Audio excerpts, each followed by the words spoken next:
ओम सच्चिदानंद रूपाय विश्वोत्पत्त्यादिहेतवे तापत्रय विनाशाय गोविंदाय नमो नमः। कृष्णाय वासुदेवाय हरये परमात्मने प्रणताक्लेशनाशाय गोविंदाय नमो नमः। नमस्कार, स्वागत है आपका आचार्यवाणी में। मैं आचार्य डॉक्टर विक्रमादित्य आपके साथ हूँ। आज का विषय हमारा है कुंभ राशि वालों के लिए ग्रहों की गणना क्या कह रही है। नवंबर के महीने में कहाँ ग्रहों की उठापटक जो होने वाली है वो क्या कुछ आपके साथ करने वाली है। जी हाँ, ग्रहों की भयावह उठापटक होने के योग हैं इस नवंबर के अंतिम काल में, मध्यकाल में। इन सब ग्रहणों को आपको समझना चाहिए और विशेष तौर पर कुंभ राशि वालों के लिए तो खास तौर पर समस्याएं हैं जो विशेष तौर पर साढ़े साथी का समय चल रहा है, अंतिम समय चल रहा है। बहुत सारी अपेक्षाएं मन में हैं, लेकिन उनको कैसे पूर्ण होने के योग बनेंगे वो सब रहस्य हम आपको बताएंगे। नवंबर के मध्यकाल में विशेष तौर पर सूर्य परिवर्तन की तरफ जा रहे हैं। बृहस्पति जो 12 वर्ष बाद अपने उच्च की स्थिति में पहुंचे थे, वहाँ वक्र स्थिति में वापस जा रहे हैं, वक्र स्थिति में आने वाले हैं। मंगल अस्त हो चुके हैं, बुध अस्त होने वाले हैं और ये सारा का सूर्य भी परिवर्तन की तरफ जाने का योग बनाने वाले हैं आपकी राशि के दृष्टिकोण से। ये सारे परिवर्तन जो हैं बड़े विचित्र खेल खेलने वाले हैं। आपको सही समय पर सही ज्ञान की आवश्यकता है, सही मार्ग को पकड़ने की आवश्यकता है। क्योंकि जब मंगल अस्त होते हैं ना तो क्या होता है कि हम पुरुषार्थ सही दिशा में कर ही नहीं पाते हैं।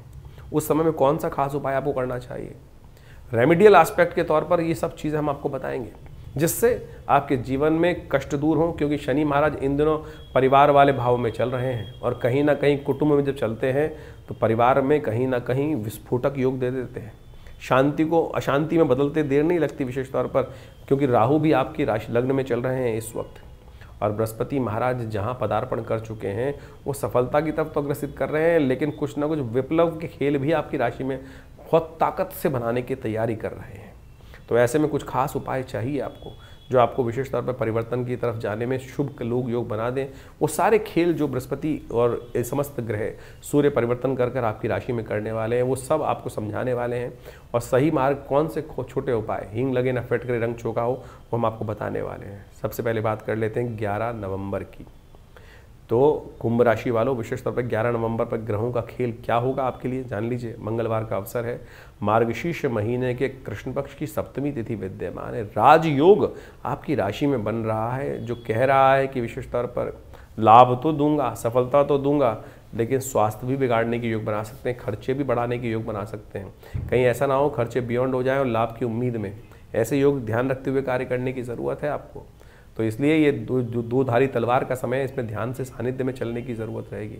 सबसे पहला काम स्वास्थ्य का ध्यान रखते हुए कार्य करने की ज़रूरत है। ऐसे में चावल का दान यदि आप करें तो बहुत अच्छा रहेगा। मंगलवार का दिवस है, हो सके तो हनुमान जी के सानिध्य में जाकर एक काम करें, संकट मोचक जो हनुमान जी का स्तोत्र है उसका पाठ करने का प्रयास करें। को नहीं जानत है जग में कभी संकट मोचन नाम तिहारो, इस बात जब करने का प्रयास करें संकट हारेंगे हनुमान जी। मंगलवार का दिन है, मंगल चल रहे हैं अस्त, तो इस बात का विशेष तौर पे ध्यान। आपकी राशि में साढ़े साथी भी चल रही है, इससे बढ़िया क्या उपाय, हींग लगे ना फिट करे रंग चोखा होगा। बुध हो चुके हैं वक्री, ध्यान रखिएगा बुद्धि सही स्थिति दिशा में साथ नहीं देगी, तो इसलिए जो ज्ञान प्राप्त हो रहा है उसको समझ से लेने का प्रयास कीजिए। 12 तारीख के दिन बात कर लेते हैं, बुधवार का अवसर है, अष्टमी तिथि विद्यमान है और ये अष्टमी बेहद खास है। विशेष तौर पे समझना चाहिए कुंभ राशि वालों के लिए इन दिनों जो सब प्रकार से रक्षा करने का योग बनने वाला। हमारे जीवन में जो कष्ट आते हैं ना वो सब हमारे कर्मानुसार आते हैं और कर्म के अनुसार से प्रारब्ध बनता है, भाग्य बनता है। और भाग्य को जो उस दुष्कर्म को काट सकते हैं वो केवल त्रिपुरारी काट सकते हैं। आपकी राशि के दृष्टिकोण से इस दिन परिवर्तन का योग बन रहा है जो खास तौर पर आगे आने जाने में स्वास्थ्य का विशेष तौर पर ध्यान रखने की ज़रूरत है। और ऐसे में भगवान शंकर की कृपा जरूर चाहिए आपकी राशि के दृष्टिकोण से। बृहस्पति इस दिन होने जा रहे हैं वक्री। जी हाँ, खासतौर पे ध्यान रखिएगा, बृहस्पति महाराज आपके छठे भाव में जिस प्रकार से योग बना रहे, उच्च के होकर बैठे हैं, रोग भाव में बैठे हैं, वो कहीं ना कहीं कुछ समस्याओं को विकट रूप से आने वाले समय में उत्पन्न करने के योग बना सकते हैं। अननेसेसरी खर्चे आपके जिम्मे डाल सकते हैं, बहुत ध्यान से रखने की ज़रूरत है। जब तक बृहस्पति वक्री होकर चलेंगे दिसंबर के मध्य भाग तक, तो ध्यान रखते हुए कार्य करना पड़ेगा आपको विशेष तौर पर।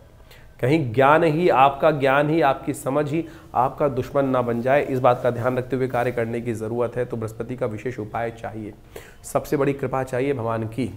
और इस दिन वो योग बन रहा है काल भैरव अष्टमी के दिन, जो आपके समस्त कष्टों को निवारण करने का योग बना सकता है। चिंता ना करें, शाम आते आते ग्रह परिवर्तन की तरफ जाएंगे, बहुत सुंदर रहेगा। काल भैरव अष्टमी है क्या? शिव रहस्य पुस्तक के अंदर इसका वर्णन किया गया है शास्त्रों में, जो लोग शायद भूल चुके हैं। ऐसे ही भारतीय संस्कृति के संबंध में लोगों की बड़ी भ्रांति है, सनातन को समझते नहीं हैं। जो शिवराज विजय कल्प के अंदर इस कथा को जो वर्णन किया गया वो हम आपके समक्ष उपस्थित कर रहे हैं। देखिए कितनी आश्चर्यजनक कथा है, और इसको समझकर आपको वास्तविक तौर पे शिवलिंग क्या है उसका रहस्य समझ जानने को मिलेगा। काल भैरव अष्टमी, ये मार्गशीर्ष मास के कृष्ण पक्ष की अष्टमी को ये तिथि जो आती है बहुत विशेष तिथि है, और शास्त्र के दृष्टिकोण से इसका महत्व आपको समझ लेना चाहिए। आज कालांतर में लोग भूल चुके हैं। आप मंदिर में जाते हैं, समस्त तीर्थों में जाते हैं, वहाँ भगवान शिव की जो उपासना की जाती है पिंडात्मक तौर पे की जाती है, शिवलिंग के रूप में की जाती है। शास्त्र के दृष्टिकोण से यदि हम कथा का श्रवण करें तो इस काल भैरव अष्टमी से ही भगवान शिव का शिवलिंग के रूप में, ज्योतिर्लिंग के रूप में पूजन आरंभ हुआ। ये शास्त्र में बड़ा अद्भुत रूप से कथाएं वर्णित है। हमारे हर चीज की उत्पत्ति कारण है, किस प्रकार से आरंभ हुआ, एकेश्वरवाद का प्रतीक है ये शिवलिंग, कुछ और नहीं। लोगों ने लिंग को पता नहीं कहां से कैसे कैसे इंटरप्रेट करने का प्रयास किया है, हमारी संस्कृति का मजाक उड़ाने का प्रयास किया है। लेकिन आप ये समझें, जो ये शिवलिंग है ये वास्तविक तौर पर चिन्ह के मात्र है। शास्त्र में अद्भुत कथा शिवराज विजय कल्प के अंदर वर्णित है। उस कथा को यदि हम समझें तो वास्तविक तौर पे समझ में आएगा कि क्या ये विशेष तौर पर प्रभाव है इसका शिवलिंग का। और काल भैरव अष्टमी के दिन से ही शिवलिंग के रूप में आराधना, ज्योतिर्लिंग के रूप में भगवान की सुंदर आराधना करने का, उस पूजन करने का सुंदर विधान शास्त्र में वर्णित आरंभ किया गया है। कहा जाता है कि एक बार भगवान ब्रह्मा में और भगवान विष्णु में कई प्रकार से कुछ विवाद उत्पन्न हुए। देखिए संसार है, कथा को विशेष तौर पर मानवीयकरण करके शास्त्रों में उपस्थित किया गया है। ये मानवीयकरण कथाओं को करने का केवल एक ही सार है कि हमारे मन में वो मानवीकरण करके ही भाव को स्पष्ट किया जा सकता है। जैसे मेरे मन में, आपके मन में, साधारण व्यक्तियों के मन में भी रोष और अनेक प्रकार के भाव उत्पन्न होते हैं। हमारे ऋषि मुनियों ने उसी भाव को परमात्मा तत्व में रखा है कि जिसकी आराधना मैं करता हूँ वो मेरे जैसा ही तो है, उसमें कोई फर्क थोड़ी है। इसी भाव को वहाँ उपस्थित करने हुए इन कथाओं को वहाँ पर इंगित किया गया है। कई लोग मजाक उड़ाने के तौर पर या अज्ञानतावश अनेक भ्रांतियां उत्पन्न कर लेते हैं, तो भ्रांति ना उत्पन्न करें। कहा जाता है कि एक बार समस्त सप्त ऋषि इत्यादि समस्त ऋषिगण भगवान ब्रह्मा की उपासना करने के लिए उपस्थित हुए। भगवान ब्रह्मा की उपासना करते करते बड़ा सुंदर आराधना हुआ। तो ब्रह्मा जी के भी मन में भाव उत्पन्न हुआ कि मैं अपनी सृष्टि जो मैंने ये रची है इसका मैं दर्शन करके आता हूँ, कैसी सृष्टि रची है। कहा जाता है जैसे आपके मन में भी कई भाव उत्पन्न होता है कि आपने मकान बनाया है, एक मकान, दो मकान बना लिए, या कुछ और चीज़ आपने कोई खेत अच्छे से बनाया हुआ है, तो आप जाके मन के देख के आते हैं, अरे मैंने मेहनत करी है, उसका प्रभाव कितना बढ़िया फसल हो रही है, कैसे हो रही है। या किसी के 10-15 मकान है, बंगले हैं, वो जाके घुमाता है कुछ कहीं भी जगह पे।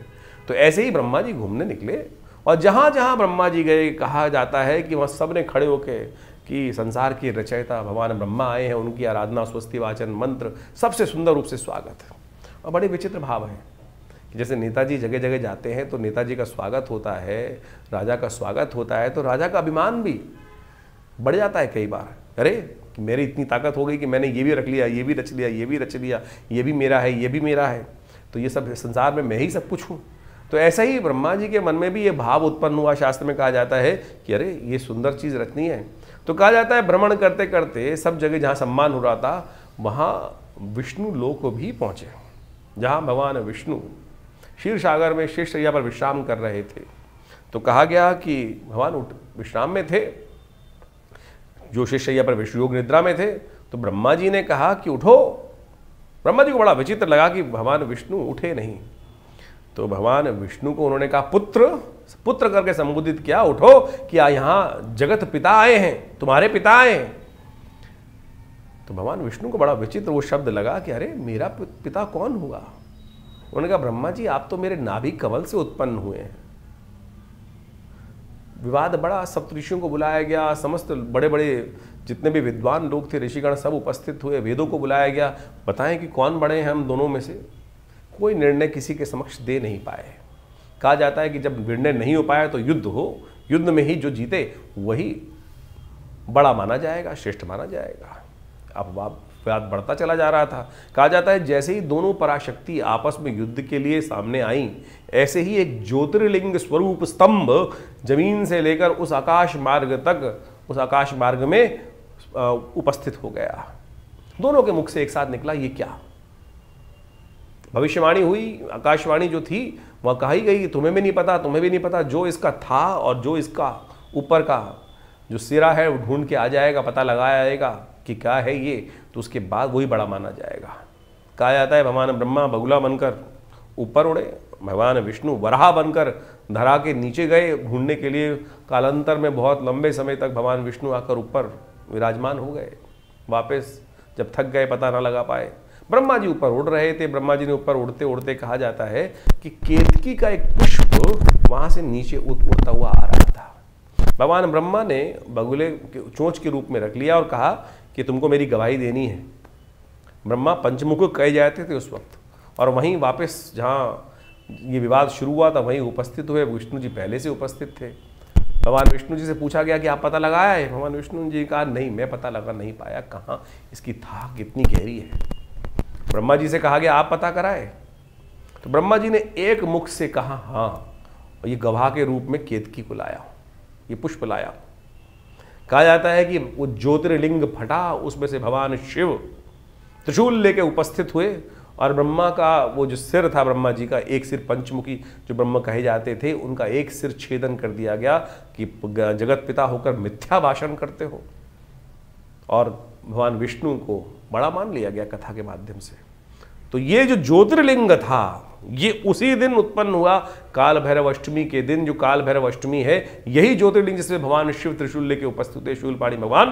तो उस दिन से ज्योतिर्लिंग के स्वरूप में भगवान की उपासना एकेश्वरवाद के प्रतीक, यानी ईश्वर के आंख नाक मुंह कान, केवल वो ज्योतिर्लिंग स्वरूप, पिंडात्मक स्वरूप भगवान की सुंदर आराधना। आप अनेक अनेक स्थानों पर जाएं, वो पिंड रूप में, समस्त जगहों में पिंड रूप में ही परमात्मा की उपासना की जाती है। आप घर में पंडित जी आते हैं पूजा कराने के लिए, वो ज्योतिर्लिंग के रूप में, वो क्या होता है, गणेश जी को एक पिंड के रूप में स्थापित कर लेते हैं। और जगह आप वैष्णो देवी भी जाएं तो वहाँ भी भगवती का जो वास्तविक स्वरूप 3 पिंडियाँ ही हैं। तो ईश्वर पिंडात्मक तौर पर एकेश्वरवाद के प्रतीक में रूप में वहाँ उपस्थित किए गए हैं। इस भाव को समझें। कथा तो बहुत लंबी है, कभी आगे समझाएंगे इसको कि जब ब्रह्मा जी का गर्दन जो एक सिर कटा उसका क्या हुआ। वो ब्रह्महत्या के रूप में भगवान शिव के हाथ में चिपट गया था, क्योंकि ये संसार का, सृष्टि का नियम है कि कोई भी अपराध मुक्त नहीं हो सकता। ऐसे ही आपने कुछ कर दिया तो आप परमात्मा हैं, सृष्टि के रचयिता हैं, सर्वशक्तिमान हैं, लेकिन तब भी आपको प्रायश्चित करना पड़ेगा। कहा जाता है उस ब्रह्महत्या को लेकर संसार भर में भ्रमण किया कि कैसे ये ब्रह्महत्या प्रायश्चित के तौर पर छूटे। कहा जाता है कपाल मोचन तीर्थ में जाकर भगवान ने जब स्नान किया तब जाकर वो ब्रह्महत्या भगवान के हाथ से छूटी। तो यानी शास्त्र में प्रमाणित ये तौर पर विद्यमान है। तो आप इन कथाओं के माध्यम से सत्य को समझने का प्रयास करें। तो ये जो काल भैरव अष्टमी है, इस दिन आनंद भाव से भगवान का सुंदर पूजन करें, रुद्राभिषेक करें, भगवान शिव की आराधना करें, ओम नमः शिवाय का पाठ करें, जो हो सके तो रुद्र सूक्त के द्वारा या विशिष्ट रुद्र अष्टाध्यायी के द्वारा भगवान का अभिषेक करें। तो हमने विवेकानंद योगाश्रम में इस दिन बड़े व्यापक रूप से बड़ा कार्यक्रम रखा है काल भैरव अष्टमी का। काल भैरव जयंती के दिन रुद्राभिषेक रहेगा, भगवान की आराधना रहेगी, ध्यान साधना रहेगी, कथा रहेंगी। तो आप सब भी उस कार्यक्रम में सम्मिलित होने के लिए सादर आमंत्रित हैं। आइए हमारे साथ बैठ के यज्ञ करें, भगवान हमारे साथ बैठकर भगवान का रुद्राभिषेक करें। अपने नाम से भी करा सकते हैं, उसके लिए व्यवस्था आश्रम पे विद्यमान की गई है। कुंभ राशि वालों, आपकी राशि के दृष्टिकोण से इस बात का ध्यान रखिएगा कि आपके शनि महाराज जो इन दिनों आपकी राशि में जहाँ चल रहे हैं वो कहीं ना कहीं 7.5 का प्रभाव है। और इस काल भैरव अष्टमी के दिन यदि तिलोदक से तिल के को जल में डालकर उसके द्वारा भगवान शंकर का यदि अभिषेक करेंगे ना तो शनि महाराज आपके अनुकूल हो जाएंगे। और ये बहुत श्रेष्ठ काल है, इसको अवश्य करने का आपको प्रयास करना चाहिए। वर्ष में एक दिन योग बनता है और 7.5 अभी करीब 1.25 साल की आपकी बाकी है। 13 तारीख बृहस्पतिवार का अवसर, 9वीं तिथि विद्यमान है। ग्रह परिवर्तन की तरफ जा चुके हैं और ये परिवर्तन आपको बहुत सही मार्ग पर सही ज्ञान आपके मन में उत्पन्न करने का योग बना रहा है। बहुत सारी चीज़ों का पूर्वाभास होने का योग आपकी राशि में बनता दिखाई दे रहा है। इस समय को पहचानिए और जो बात मस्तिष्क में विचार में आ रही हैं उन पर थोड़ा फोकस ज़्यादा करने की ज़रूरत है। ऐसे इग्नोर ना करें। बहुत सारी चीज़ें आपको, जिसको कहा जाता है ना कि जो विशेष स्तर पर आपको इंट्यूशन जैसी चीज़ होने के योग बनते दिखाई देंगे, उसका लाभ लीजिए। थोड़ा बृहस्पति को ताकत दीजिए। बृहस्पति के निमित्त पीली चीज़ों का दान केले पर थोड़ा पीला जो हल्दी वाला जल है उसको डालने का प्रयास कीजिए, भगवान विष्णु का पूजन कीजिए, कल्याण होगा। 14 तारीख शुक्रवार का अवसर, दशमी तिथि इस दिन विद्यमान है। ग्रह नक्षत्रों के दृष्टिकोण से आपकी राशि में एक और परिवर्तन की स्थिति बन रही है। तो कुंभ राशि वालों को समझना चाहिए, बुद्धि के देवता, संसारिक बुद्धि के स्वामी जो है बुध जो है वो अस्त होने जा रहे हैं। और ये बुध अस्त होने के कारण से ध्यान रखिएगा, थोड़ी सी आपके ग्रहों के अनुसार से थोड़ी समस्याएं उत्पन्न करने के योग दे सकते हैं। सही समय पर सही बुद्धि का जो कार्य है वो नहीं होगा, भूल जाएंगे, याद ही नहीं आएगा कॉन्सेप्ट, बाद में सोचेंगे अरे भाई क्या हुआ, सोच नहीं। इसलिए आपको अपने फोकस को ध्यान रखना पड़ेगा, फालतू की बातें दिमाग से हटाकर इन दिनों जब तक मंगल बुध की युति चल रही है, मंगल भी अस्त हैं, बुध भी अस्त हो चुके हैं, और ख़ासतौर पे और शनि महाराज की जो विशेष योग चल रहा है आपकी राशि में, उसका तो आपको खासतौर पे पद पे ध्यान रखने की ज़रूरत है।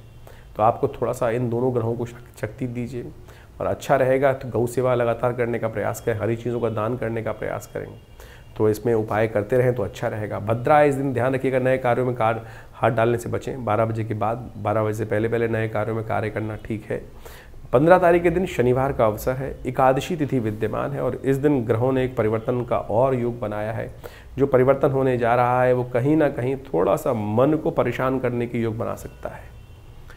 कुंभ राशि वालों को खासतौर पर ध्यान देने की ज़रूरत है कि जो मन में जो है वो ऐसा भाव उत्पन्न हो सकता है कि क्यों मेरे साथ ही ऐसा क्यों होता है। समय है, हर व्यक्ति के साथ होता है, कई बार हमको लगता है बहुत अच्छा है, लेकिन आपके लिए वो दिन थोड़ा वीक है, जो आप थोड़ी सी इमोशनल पॉइंट ऑफ व्यू से अपने आप को आइसोलेटेड महसूस करते दिखाई देंगे। छोड़ दीजिए, बड़ा सुंदर तिथि है, एकादशी है। एकादशी में कहा जाता है उत्पत्ति एकादशी से जीवन में हर एक की कष्ट आता है। एक बार देवताओं के जीवन में भी कष्ट आया था, ऋषियों के जीवन में भी कष्ट आया था, भयावह स्थिति थी कि उनको संध्या पूजन वंदन और जो कार्य करते थे उसको करने भी नहीं दिया जा रहा था। इसी कारण से इस तिथि का नाम जो है उत्पत्ति एकादशी पड़ा।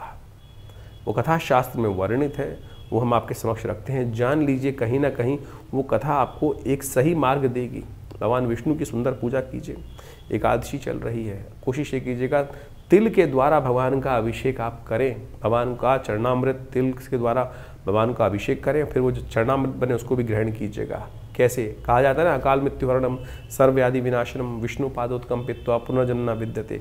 पहले समझें तो उत्पत्ति एकादशी है क्या, व्रत कैसे करना चाहिए।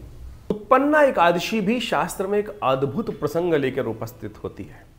भविष्योत्तर जो शास्त्र है वहाँ पर एक दिव्य कथा उपस्थित है कि उत्पन्ना एकादशी का नाम उत्पन्ना एकादशी क्यों पड़ा। कहा जाता है कालांतर में एक मुर नाम का राक्षस था, उसने संसार को भयग्रस्त कर रखा था और पूरा संसार उसे त्राहिमाम था। कहा जाता है कि देवता और ऋषिगण भी त्रस्त थे उसके आतंक से। तो वो सब के सब भगवान शंकर की आराधना में गए और भगवान शंकर ने उनको कहा कि गरुड़ध्वज भगवान का ध्यान करो, उनके पास जाओ, वही इसका कोई रास्ता निकाल सकते हैं।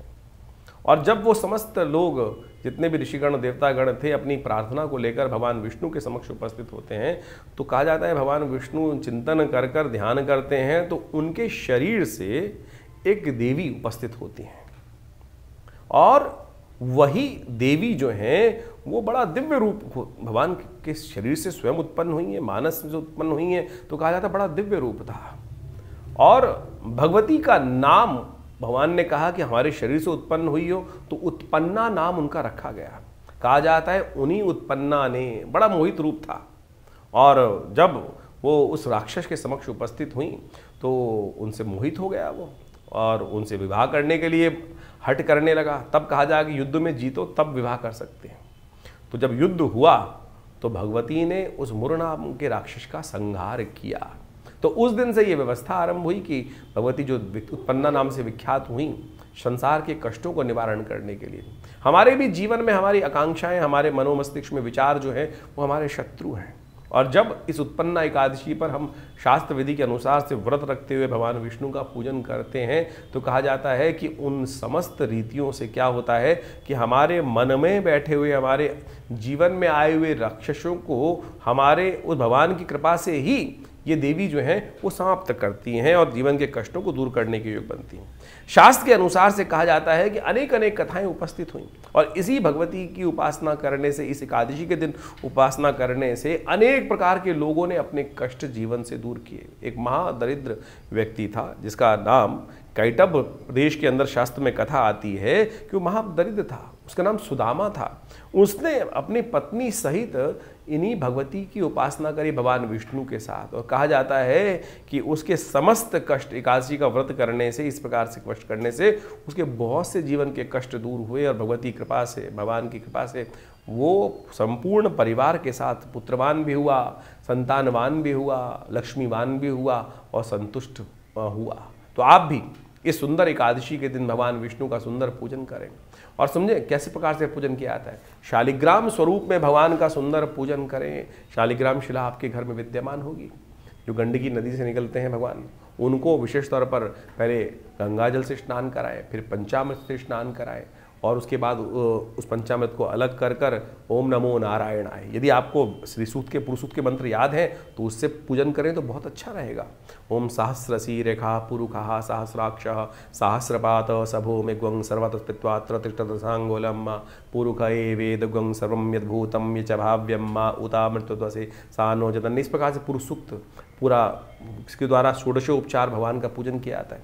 यदि नहीं मंत्र याद है तो ओम नमो नारायणाय, ये इसी मंत्र का उच्चारण करते हुए इसी से भगवान को स्नान कराएं, इसी से भगवान को तुलसी दल अर्पित करें, भगवान का को भोग लगाएं और इसी प्रकार से भगवान का पूजन, और काली पूजन नहीं, दिन भर हो सके जितना ओम नमो नारायणाय इस मंत्र का जप करें। उपवास वास्तविक तौर पे वो हुआ कि जहां तुम वास कर रहे हो वहां से हटो और वहां से अपने आप को उठाओ, तब वास, उपवास, दो शब्द हैं, उप और वास। तो जब वास को उठाओ के उस परमात्मा के सानिध्य में रखोगे तब वो उपवास हुआ। केवल भूखा मरना कि ये नहीं खाऊंगा, चावल नहीं खाऊंगा, उस दिन ये नहीं करूंगा, रसोई बंद कर दूंगा, वो उपवास थोड़ी हुआ, तो भूख हड़ताल हुई। तो भूख हड़ताल करना केवल भगवान की से नहीं मिलने वाले। तो आप मान के चले, मैं एक छोटा सा उदाहरण आप समझाता हूँ आपके समक्ष में। आपका बच्चा सुबह से लेकर शाम तक उसने कोई जिद पकड़ रखी हो कि साइकिल दिलवाओ, मोटरसाइकिल दिलवाओ, कार दिलवाओ, तभी खाना खाऊंगा। तो क्या आप मुझे बताओ, आप उसकी इच्छा तो पूरी कर दोगे, लेकिन क्या मन से प्रसन्न होगे? मन से प्रसन्न नहीं होगे ना। मन में ये भाव रहेगा अरे खाना नहीं खा रहा है। ये नहीं है कि पैसा खर्च होगा, मन में ये भाव रहेगा कि अरे खाना नहीं खा रहा है। आपका खून जितना जल रहा होगा, मन जितना त्रास में होगा, तो परमात्मा हम सबका पिता है। केवल हम भूख हड़ताल करके बैठ जाएं और कहें कि भैया मेरी जिद पूरी कर दो, तो ऐसे नहीं जिद पूरी होती है। ऐसा तप, ये तप नहीं है। तप ये इस बात का ध्यान रखें, सात्विकता को अपनाना, सतत्व को अपनाना, सात्विक दिनचर्या करना, परमात्मा का मंत्र का स्मरण करना, स्तवन करना, ध्यान करना, जप करना, ये व्रत हो सकता है। लेकिन भूख हड़ताल केवल करके बैठ जाओ और फिर कहो कि हम तो पता नहीं वर्षों से भूख हड़ताल करके व्रत करते हैं, ये व्रत नहीं हुआ, ये तो कुछ और हुआ। तो इस बात का, मंत्र का स्मरण करें, वो सबसे आवश्यक है। तब जाकर परमात्मा कृपा का योग बनता है। तो ये एकादशी, उत्पन्ना एकादशी, समस्त मनोरथों को सिद्ध करने वाली एकादशी है। तो इसको जो शास्त्र में विधान है हमने छोटे रूप में आपके समक्ष उपस्थित किया है। इस उत्पन्ना एकादशी के दिन सुंदर रूप से जो भी भगवान की सुंदर आराधना कर कर भगवान का पूजन करते हैं, चरणामृत ग्रहण करते हैं, तो उनके समस्त मनोरथ सिद्ध होने के योग बन जाते हैं। तो कुंभ राशि वालों, आपकी राशि के दृष्टिकोण से 16 तारीख के दिन, रविवार के दिन, जो ग्रहों ने परिवर्तन का योग बनाया है वो बहुत बहुत विशेष है आपके लिए। सूर्य इस दिन परिवर्तन की तरफ जा रहे हैं और ये सूर्य का जो परिवर्तन आपकी राशि के दृष्टिकोण से हो रहा है, ये बहुत महत्वपूर्ण है, ध्यान रखने की ज़रूरत है। सूर्य आपकी राशि में मंगल के साथ, बुध के साथ विराजमान होने जा रहे हैं। मंगल की राशि में विराजमान है और जिस राशि का स्वामी स्वयं अस्त हो, सूर्य के साथ बैठा हो, तो क्या होता है, वो कई बार स्थिति को विकट करने के योग बना देता है। सूर्य के साथ जो ग्रह जाए, सूर्य एक वैसी अभी अपनी सबसे कमज़ोर राशि से निकल कर आए हैं और परिवर्तन की तरफ जा रहे हैं, और ऐसे में ये इस ग्रह के साथ विराजमान है जो उस घर का स्वामी है और वही बुझा हुआ बैठा है। सपोज आप ऐसा माने कि आप किसी मित्र के जाएं और वो खुद ही लुटा पिटा हो, कुछ करने की शक्ति ना हो, तो क्या आपका स्वागत करेंगे? किस प्रकार से आपके लिए कुछ सेवा करने के योग बना सकते हैं? वहाँ दूसरा क्या, उसका पड़ोसी बैठा है, बुध के जो बैठा है वो भी विशेष तौर पर अस्त कर दिया गया है सूर्य के द्वारा, वक्र स्थिति में चल रहा है। तो और सूर्य में वहाँ पर स्वयं पहुँच गए हैं जो खुद ही इस वक्त सबसे कमज़ोर स्थिति से निकल कर आए हैं। तो ये दिखाता है कि कहीं ना कहीं ग्रहों की स्थिति थोड़ी सी आपके लिए कमज़ोर जा रही है। अच्छी बात यह है कि बृहस्पति उन पर दृष्टि डाल रहे हैं और यही कहीं ना कहीं आपके लिए कुछ रास्ता दे रहे हैं शुभ करने का, नहीं तो विशेष तौर पर आपके लिए थोड़ा सा कष्ट का योग बन सकता है। ऐसे में कुछ खास हिदायतें आपके लिए हम बताने जा रहे हैं, उनको रखने की ज़रूरत है। एक तो एक काम करें विशेष तौर पर, आप एक काम विशेष तौर पे करने का प्रयास कीजिए, सूर्य को थोड़ा ताकत देने का प्रयास कीजिए। और यदि सूर्य को आपने ताकत दे दी, देखिए क्या है, सर्दी का मौसम आरंभ होता है। सर्दी के मौसम में आरंभ होने के टाइम पे क्या होता है, सूर्य वैसे ही थोड़े से तुला राशि से निकल के आगे जब जाते हैं तो कमज़ोर स्थिति में आ जाते हैं। तो ऐसे में थोड़ी आवश्यकता है आपको सूर्य को बल देने की।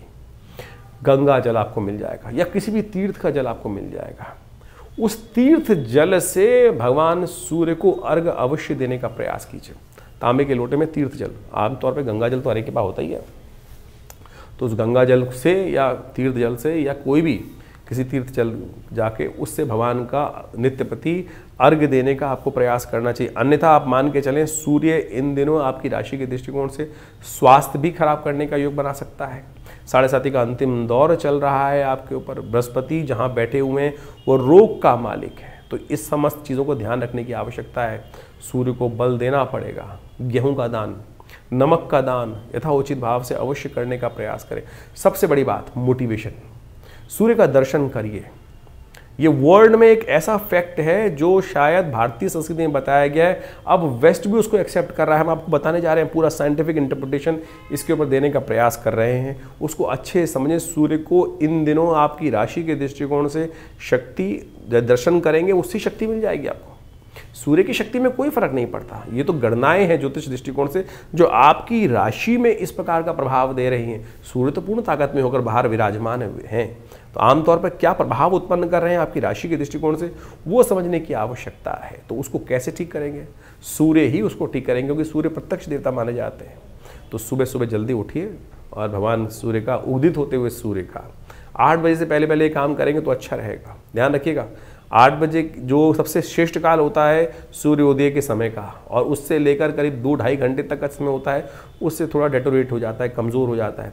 उसके बाद जो 10 बजे के बाद सूर्य का दर्शन करते हैं उनके लिए सूर्य की शक्ति और ज़्यादा कमज़ोर हो जाती है। तो ऐसे में कोशिश ये करें जो पहला फेज़ है उसी में लाभ लेने का प्रयास कीजिए। उस समय उपाय करेंगे ना, ये उपाय तो बहुत कल्याणकारी होगा। समझ लीजिए कैसे क्या उपाय करना है आपके लिए। ये वृश्चिक संक्रांति, वृश्चिक राशि में सूर्य जब जाते हैं तो मंगल की राशि में सूर्य स्थापित हो जाते हैं और ये पूरा अद्भुत योग बनता है। संक्रांति का पुण्य, देखिए सूर्य जो है ना, एक बात समझ लीजिए, ये प्रत्यक्ष देवता है। हमारे यहाँ भगवान सूर्य को सूर्य नारायण के रूप में ही उपस्थित किया गया है। भगवान साक्षात समस्त मनोरथों को सिद्ध करने वाले हैं और इनकी अद्भुत जीवनी शक्ति को संसार चलता ही सूर्य के कारण से। सूर्य ना हो तो संसार में जीवन की परिकल्पना करना ही असंभव हो ही नहीं सकता। इसीलिए शास्त्रों में कहा गया है कि भगवान सूर्य को प्रत्यक्ष रूप से दर्शन देते ही हैं वो नित्यपति, और उनको हम अपने लिए जो जल चढ़ाते हैं ना, वो अपने लिए चढ़ाते हैं। शास्त्र के अनुसार से विधान है कि भगवान सूर्य का दर्शन करने से तो बहुत अद्भुत प्रकार से कल्याण के योग बनते हैं। हमारे यहाँ अनादिकाल से एक परंपरा बना दी गई कि सूर्य उठो, स्नान करो, स्नान करने के बाद भगवान सूर्य को जल दो। आज वेस्टर्न साइंटिस्ट जो है इस पर रिसर्च करके ला रहे हैं और उसको बताने का प्रयास कर रहे हैं कि सूर्य की रोशनी में से जो सूर्य की रोशनी होती है उसमें से ऐसी किरणें निकलती हैं जो आपके अंदर जीवनी शक्ति को संचार करती हैं। बहुत सारे विटामिन्स, अद्भुत प्रकार के विटामिन्स जो हैं, आज सूर्य स्नान करने की परंपरा बना दी जाती है। और हमारे ऋषि मुनि ने तो अनादिकाल से सुंदर व्यवस्था को समझकर उसके विधान को शास्त्र में उपस्थित किया, लेकिन बस ज्योतिष को गाली देनी है लोगों को। ज्योतिष के में जो कार्य किया जाता है, सनातन पद्धति में जो कार्य किए जाते हैं वो गलत है, लेकिन बाहर विदेश में जाकर लोग नंगे होकर कपड़े उतार कर सनबास्किंग कर लें वो उनको साइंटिफिक लगता है। लेकिन भारतीय संस्कृति में ऋषि मुनि ने कहा कि सुबह उठकर भगवान सूर्य की रोशनी में घूमो, उनका दर्शन करो, उनके तेज को ग्रहण करने का प्रयास करो, वो गलत हो गया। ज्योतिष ने तो एक एक चीज़ को, भारतीय संस्कृति के विज्ञानों ने तो एक एक चीज़ को बहुत वृहत चीज़ तरीके से समझा और उसको परिष्कृत किया।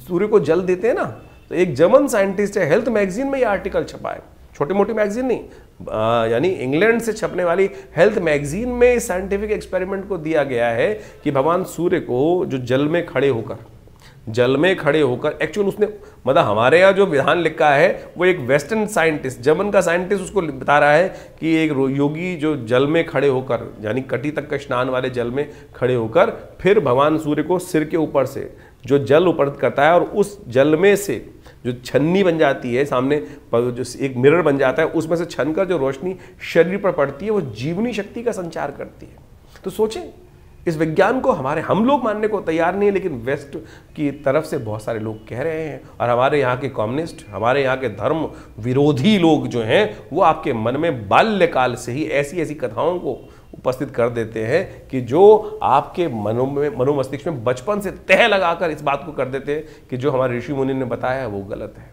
तो ये जो वृश्चिक संक्रांति होने जा रही है, सूर्य वृश्चिक राशि में प्रवेश कर रहे हैं, उसका आपने महत्व तो समझ ही लिया आपकी राशि के दृष्टिकोण से, लेकिन उस दिन दान पुण्य का भी बहुत महत्व है।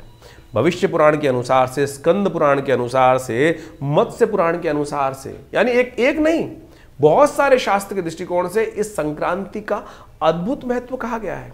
कहा जाता है कि वृश्चिक संक्रांति के दिन व्रत करना चाहिए, और व्रत का सुंदर रूप से पूजन करने के बाद जब व्रत तोड़ें तो कहा जाता है कि उस मास में व्रत तोड़ते वक्त तुलसी दल का सेवन करना चाहिए। तुलसी दल का सेवन करके 3 पत्ते तुलसी के लेकर उसका भक्षण कर कर फिर पहले उसको करने के बाद फिर व्रत तोड़ना चाहिए।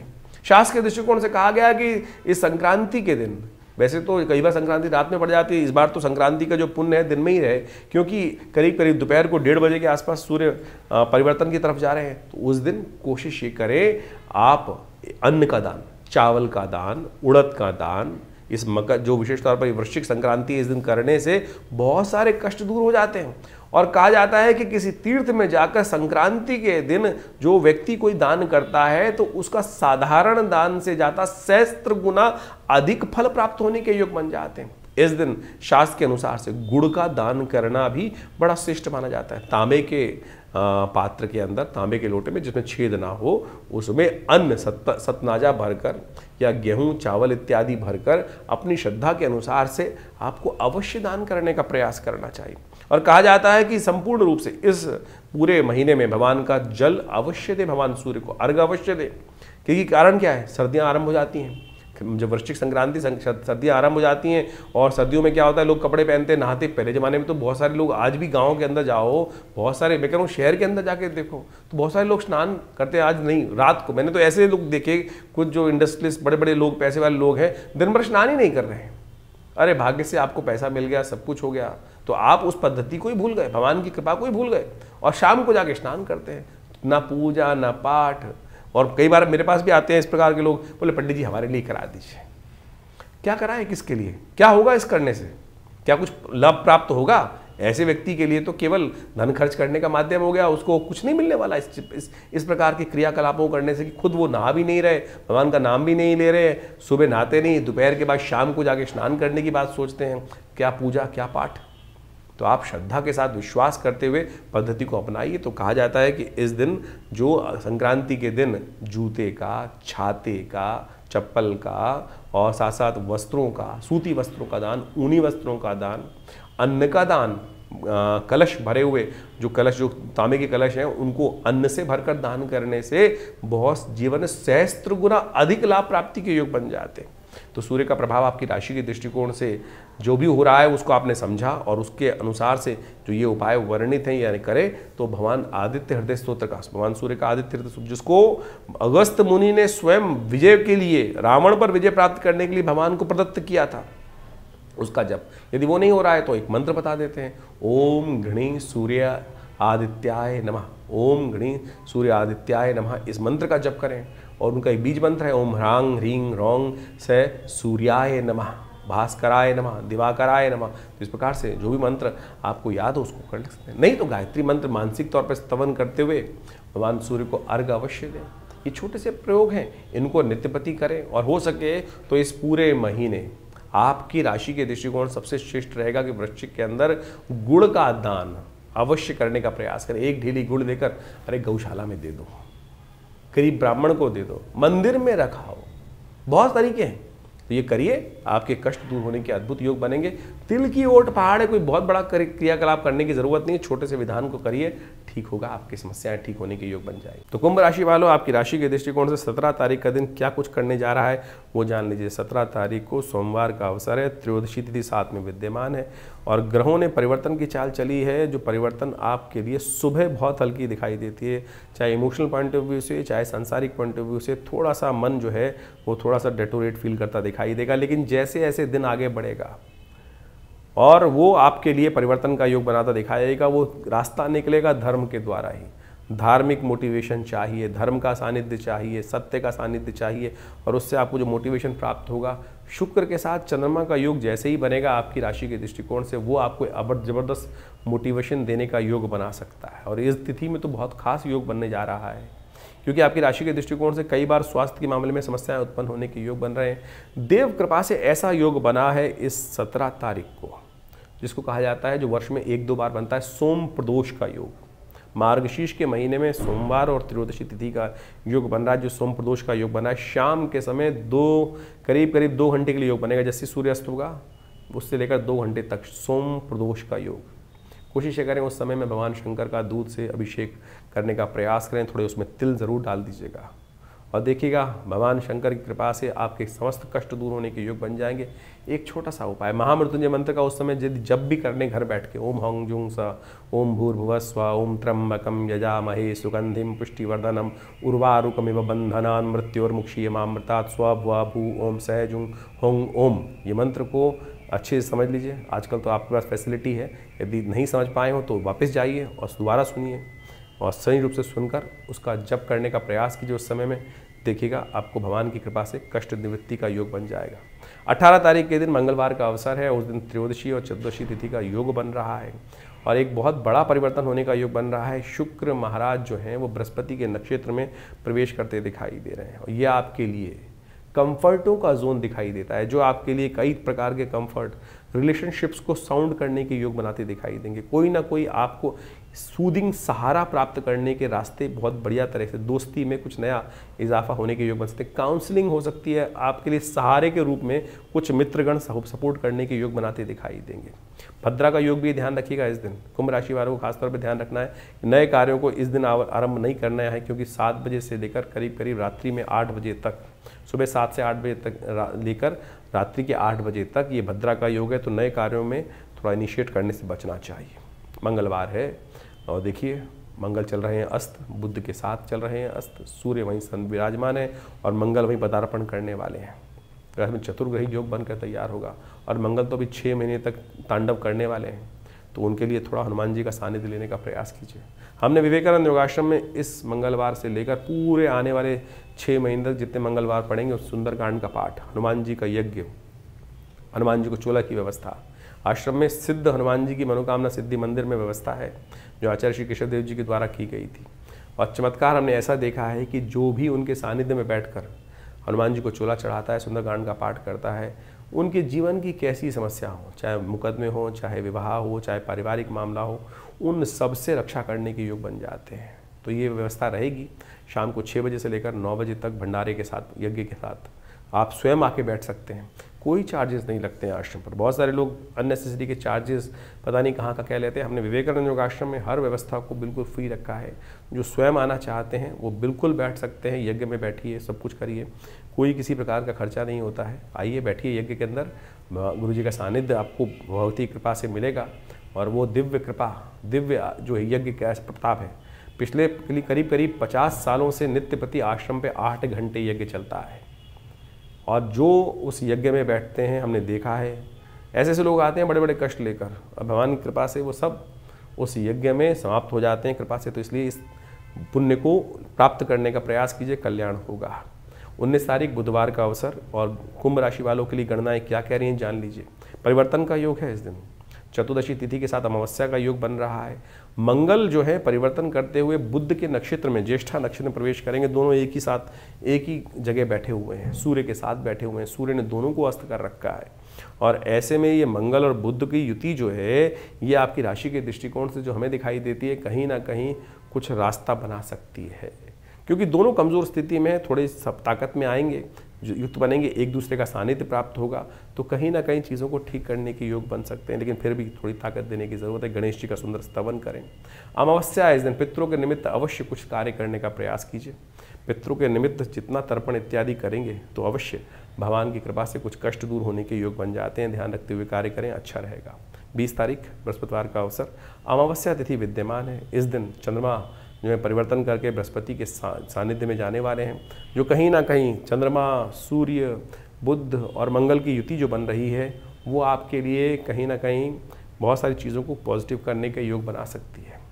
इसलिए जितना ही थोड़ा इनिशिएट लोगे वो अच्छा रहेगा। 7.5 चल रही है, इनिशिएट करने का मन थोड़ा कम कर रहा है, लेकिन फिर भी जितना चलोगे उतना लाभ देने की गारंटीड योग बनेगा। ये मार्गशीर्ष का महीना जब से आरंभ हुआ है, इस वैसे तो सबसे श्रेष्ठ महीना बोला जाता है, भगवान कृष्ण का प्रियतम मास बोला जाता है। और कहा जाता है इस श्रेष्ठ मास के अंदर भगवान कृष्ण की सुंदर आराधना, उनके नाम का जप, पीले वस्त्र भगवान को अर्पित करना, ओम दामोदराय नमः इस मंत्र का जप करना, ओम नमो नारायणाय इस मंत्र का जप करना समस्त जीवन के कष्टों को दूर कर देता है। देखिए, एक बात समझ लीजिए, हम विज्ञान, ज्योतिष विज्ञान के माध्यम से विभिन्न प्रकार के उपाय करने का प्रयास करते हैं और अनेक चीजों को जानने का प्रयास करते हैं। ये कैसा होगा, वो कैसा होगा, ऐसा होगा या वैसा होगा, या अनेक गणनाओं के माध्यम से करते हैं। और निदान उपाय भी बहुत सारे जानने का प्रयास करते हैं। बहुत अलग अलग प्रकार के उपाय बताए जाते हैं। सीधा साधा सबसे श्रेष्ठ उपाय तो हरिनाम का संकीर्तन ही है। हरिनाम का स्मरण, ओम नमो भगवते वासुदेवाय, ओम नमो नारायणाय, जैसा भी हो सके यदि उनको जप करके कार्य कर ले तो बहुत श्रेष्ठ प्रकार से आपके जीवन की समस्याओं को दूर करने के योग बन जाता है। उपाय जो वास्तविक तौर पर निदान है, उपाय जो है निदान के रूप में जाने जाते हैं और वो वर्णित हैं ज्योतिष विज्ञान के अंतर्गत ही। पुराण इत्यादि जो वास्तविक तौर पे कथाओं के माध्यम से हमारे शास्त्रों में विद्यमान किए गए हैं, ये सारे के सारे उन कथाओं को केवल कथा ना समझें, ये वास्तविक तौर पे वो टेस्टिमनीज हैं। वो टेस्टिमनीज है कि जिसके जीवन में ऐसा कष्ट आया, उन्होंने क्या किया, किस प्रकार से कौन सा व्रत किया, कौन सा मंत्र का जप किया, जो शास्त्र में पुराणों में वर्णित कथा के माध्यम से कर दिया गया और उस व्यक्ति ने उस फला मंत्र को, फला व्रत को करने से अपने जीवन के कष्ट दूर किए, तो एक टेस्टिमनी हो गई। आज बहुत सारे लोग तथाकथित तौर पर अनेक भ्रांति उत्पन्न करने का प्रयास करते हैं। अभी सत्यनारायण कथा पर कितनी बड़ी कुछ लोगों ने व्यंग्यात्मक तौर पे ऐसा अपना आज पॉडकास्ट का जमाना है, लोग अनेक प्रकार की भ्रांति उत्पन्न करने का प्रयास करते हैं। ऐसी कथा बकवास है, ये नहीं है। अरे वो व्यक्ति की टेस्टिमनी है, वो वास्तविक तौर पे उस वैश्य के जीवन में जो घटा उसने कैसे किया और किस प्रकार से उसके जीवन में चमत्कार हुआ और किस प्रकार से उसने मंत्र जप करके चमत्कार देखा, उसने उसका व्याख्यान वहां उपस्थित किया। आपके जीवन में भी हजारों बार ऐसे चमत्कार उपस्थित हुए होंगे कि एक छोटे से मार्ग पर चलने से आपके जीवन में वही इंगित किया गया ना। तो इसमें किसी व्यक्ति ने क्यों आप भ्रांति उत्पन्न करने का प्रयास करते हैं? आप उतने सत्यनिष्ठ नहीं है, आपके जीवन में उतना चमत्कार आपने नहीं देखा, तो क्या सारे व्यक्ति सत्यनिष्ठ नहीं होंगे? ऐसा कैसे कह सकते हैं आप? श्रद्धा समर्पण का खेल है। और नहीं तो जीवन पर्यंत लाखों रुपए खर्च कर कर कोई नग पहन लो, कोई कुछ उपाय कर लो, कैसे भी कर लो, नहीं कार्य होता है। उस व्यक्ति ने अपनी टेस्टिमनीज में जो शास्त्र में वर्णित कथाएं हैं, ये वही सत्य कथाओं के रूप में इंगित किए गए हैं। तो इसमें भ्रांति न पाले। कैसा भी जो इंगित किया गया है वो घटा है, वो घटा होगा बिल्कुल प्रत्यक्ष रूप से। और शास्त्र में शास्त्र झूठ नहीं बोलते, इस बात को हमें समझ लेना चाहिए। शास्त्र में जो बात जिसने जैसा देखा, हरि मूरत जिस प्रकार की जिसको दिखाई जाकी रही भावना जैसी, इस बात को हमको अच्छे से समझ लेना चाहिए। नहीं तो अनेक प्रकार से लोग आपके मनोमस्तिष्क में इस भ्रांति को उत्पन्न करने का प्रयास करेंगे और आपके विश्वास को तोड़ने का प्रयास करेंगे। विश्वास ही है जो समस्त कष्टों को दूर करने का प्रयास करता है। समस्त जीवन के जो उपाय के रूप में सबसे बड़ी चीज है ना, वो श्रद्धा और विश्वास।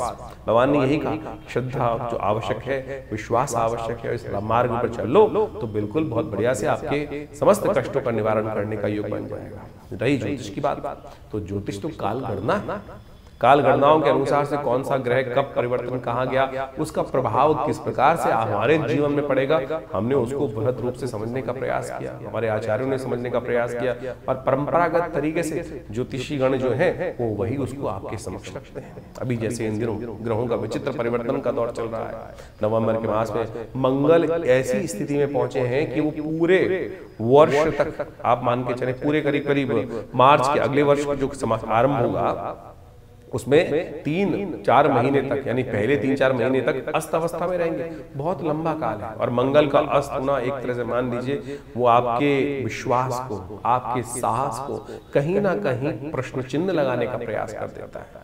तो सीधी तरह से उसको उपाय जो शास्त्र में वर्णित है, जो हमने आपको बताया है, वो आप अवश्य करने का प्रयास कीजिए। इस नवंबर के मास में तो विभिन्न ग्रह परिवर्तन का योग बना रहे हैं। शनि महाराज उदय होने जा रहे हैं, बृहस्पति वक्र अवस्था में चले जाने वाले हैं अब, क्योंकि जो उच्च के हुए हैं वो कुछ दिन के लिए हुए थे, सिर्फ टेलर दिखाने आए थे। तो ये वक्र बृहस्पति का जो योग बन रहा है उसका प्रभाव आपके जीवन में आपकी राशि के अनुसार से आपने अभी समझा, तो उसको सही समझ के जिसके लिए अच्छा जिस प्रकार का योग बन रहा है या खराब योग बन रहा है उसको उस प्रकार से उसका उपाय जो शास्त्र में वर्णित है, ज्योतिषविद जो बताते हैं उसके अनुसार से अवश्य कर लेना चाहिए। नहीं तो क्या होता है कि लोग, बारिश तो हो रही है, जो पिताजी ने कहा छाता लेके चला जा, तो क्या होगा, छाता लेके जाएगा तो बारिश पड़ने से भीग जाएगा, सिर पे बारिश नहीं पड़ेगी सीधी। कुछ है कि जो बोले हम नहीं मानते, भीगने से क्या हो जाएगा, तो शाम को पता चल जाएगा भीगने से क्या हुआ, जुकाम करे हो जाएगा, छींक आनी शुरू हो जाएंगी, ज्यादा खराब हुआ तो बुखार हो जाएगा और कोई इन्फेक्शन हो जाएगा। तो इसलिए बहुत ज्यादा अविश्वास मत कीजिए, सीधा साधा सिद्धांत है जो हमारे ऋषि मुनियों ने समझाया, समझा, हमारे अनुभव प्राप्त किए, जैसे आपके घर के बड़े बुजुर्गों ने जो अनुभव प्राप्त किया वो आपको बताने का प्रयास करते हैं। जो सरल है, जो आगे बढ़ना चाहते हैं, उस विश्वास के साथ, श्रद्धा के साथ समर्पण कर लेते हैं। तो हमारा आपसे अनुरोध है कि भ्रांति में न फंसे। इस संसार में एक से एक बुद्धिमान जीव है और एक से एक महान लोग हैं, तो आप सरल बनकर चीजों को अनुसरण करने का प्रयास करेंगे तो बहुत अच्छा रहेगा। तो ज्योतिष का ये सिद्धांत जो हमने आपके समक्ष रखा है, सरलता से उसको समझकर कार्य करने का प्रयास कीजिए। जो परिवर्तन है क्या प्रभाव उत्पन्न कर रहा है, अब ये गोचर के दृष्टिकोण से जो प्रभाव है वो तो हमने आपको समझाने का प्रयास कर दिया। कई बार लोग प्रश्न लिख के भेजते हैं कि ये तो हमारे पास घट ही नहीं रहा है। अब भाई किसने कैसे जाना कौन सी जन्मपत्री के दृष्टिकोण से कौन सी राशि आपकी है, आपकी नाम वाली राशि है, लग्न से राशि है या चंद्र से राशि है। हम मुख्यतः जो टीवी पे जो यहाँ बताते हैं वो चंद्र राशि के दृष्टिकोण से बताते हैं, लेकिन उसके बाद भी ये बात समझने का प्रयास करें कि क्या चंद्र राशि आपकी प्रभावी है भी आपकी कुंडली के अनुसार से या नहीं, लग्न के अनुसार से ही प्रभाव हो रहा है या कारकांश के अनुसार से प्रभाव हो रहा है या लग्न पद, उपपद, अनेक पद जो जन्मपत्रियों के सहस्त्रों चार्ट है, सहस्त्रों वो जो चार्ट बनाए जाते हैं, सहस्त्रों रेखाएं खींची जाती हैं, उनमें से कहां आपके साथ मैच होगा वो एक विशेष तौर पर विवेचना का विषय है। तो उन सबको अच्छे से समझकर ही जीवन में उतारने का प्रयास करना चाहिए। ज्योतिष वेग नहीं है, ज्योतिष असत्य नहीं है, ज्योतिष प्रमाणिक है। काल गणनाओं को आज हम वैज्ञानिक जो मॉडर्न वैज्ञानिक है उनसे भी परिष्कृत तौर पर अपने पंचांगों को, अपनी गणनाओं को प्रत्यक्ष रूप से विश्व के समक्ष लाकर दिखाते हैं, दिखाया गया है। तो इसमें कोई भ्रांति न उत्पन्न करने का प्रयास करें। जो कुछ आपके जीवन में समस्याएं चल रही हैं उनको सही से सरल रूप से समझकर आप कार्य करेंगे। लाखों लोग आते हैं, लाखों लोगों ने किया है, तो आप भी क्यों वंचित हो। आइए जुड़िए हमारे विवेकानंद योगाश्रम से। यहाँ नित्य प्रति हर रोज बहुत सारे विभिन्न कार्यक्रम संस्था के माध्यम से चलाए जा रहे हैं। नित्य प्रति 8 घंटे यज्ञ चलता है।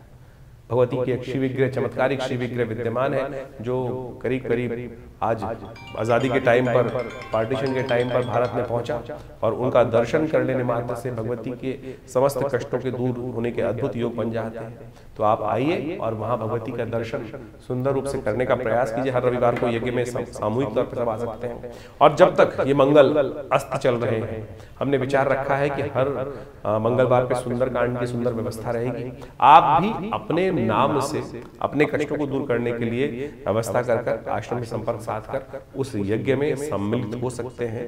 उसके लिए पूर्ण व्यवस्थाएं हैं। फोन नंबर्स आपके सामने स्क्रीन पे चल रहे हैं, उन पे जान सकते हैं। और हमने ऐसा देखा है कि मनोकामना सिद्धि मंदिर जो आश्रम में विद्यमान है, भगवती का श्री विग्रह विद्यमान है, हनुमान जी का चमत्कारिक श्री विग्रह विद्यमान है। और हमने स्वयं देखा कि जिन लोगों ने वहां पर आकर विवाह नहीं हो रहा था, बिल्कुल आके चोला चढ़ाया हनुमान जी को कुछ दिन और वो चमत्कार उपस्थित हुआ। ऐसी ऐसी टेस्टिमनीज हमारे पास अवेलेबल हैं कि आप समझो कि बिल्कुल शादी होने का योग नहीं था, लड़की आई, उसने 2 मंगलवार हनुमान जी को चोला चढ़ाया था और तीसरे मंगलवार से पहले पहले हमको बताया उसने आके कि हमारा रिश्ता पक्का होने के योग बन गए हैं। तो ऐसे एक नहीं लाखों एग्जाम्पल्स हैं कि जो चमत्कारिक स्थिति घरों में परिवर्तन होने का योग बना है। तो इसलिए विश्वास रखिए, परिवर्तन होता है। आपका दृढ़ संकल्प, दृढ़ विश्वास चाहिए, चमत्कार की कमी नहीं।